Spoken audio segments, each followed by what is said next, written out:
Tailor machine. நீங்க tailor machine இருக்குல்ல, இப்ப சில பேர் ஆடம்பரத்துக்காக டைலர் மிஷின் வாங்குவாங்க பார்த்துருக்கீங்களா?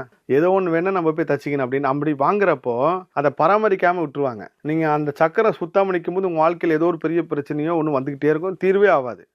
அந்த மாரி இருக்கிறவங்க அதே மாரி டைலர் மிஷின் வாங்கி வச்சுட்டு அது மேல அழுக்கு துணி போட்டு வச்சுக்கிட்டு, அதுக்கு மேல தேவையில்லாத பொருள்லாம் வச்சுட்டு இருப்பாங்கல்ல, அது ஒரு மிகப்பெரிய கர்மம். அது இவங்களோட கர்ம வினை தேடி எடுத்து வந்து வச்சுக்கிறது. சில பேருக்கு 2 விதி செயல்படும். ஒண்ணு அவன் பிரச்சனைய தேடி போவான். இல்ல எங்க பிரச்சனை இருக்கோ அங்க போய் உட்காந்துருவான் போயிட்டு. நவரவே மாட்டான் அந்த இடத்த விட்டு. அந்த மாதிரி தான் இந்த டைலர் மிஷின் வந்து நீங்க வச்சிருந்தீங்க வீட்ல அப்படின்னா, ஒண்ணு அத பயன்படுத்துங்க. சும்மா போட்டு வைக்காதீங்க. இல்லையா எடுத்துட்டு போயிட்டு யாராவது ஏழ்மையா இருக்கிறவங்களுக்கு தையல் மிஷின் வேலை தெரிஞ்சவங்க செய்கிறவங்களுக்கு போய் தானமாக கொடுங்க. அது மிகப்பெரிய அளவுக்கு உங்கள் வாழ்க்கையில் ஒரு பெரிய மாற்றத்தை உருவாக்கும். அந்த தடைன்னு ஒன்று உங்கள் வாழ்க்கையில் வந்துக்கிட்டே இருக்கும். நீங்கள் யாரெல்லாம் இந்த ஷோக்கு தையல் மிஷின் வாங்கி வீட்டில் வச்சுருக்கீங்களோ யூஸ் பண்ணாமல், அவங்க கண்டிப்பாக அவங்க வீட்டில் யாராவது ஒருத்தவங்களுக்கு நெக்ஸ்ட் லெவல் போகாமல் தடை வந்துக்கிட்டே இருக்கும்.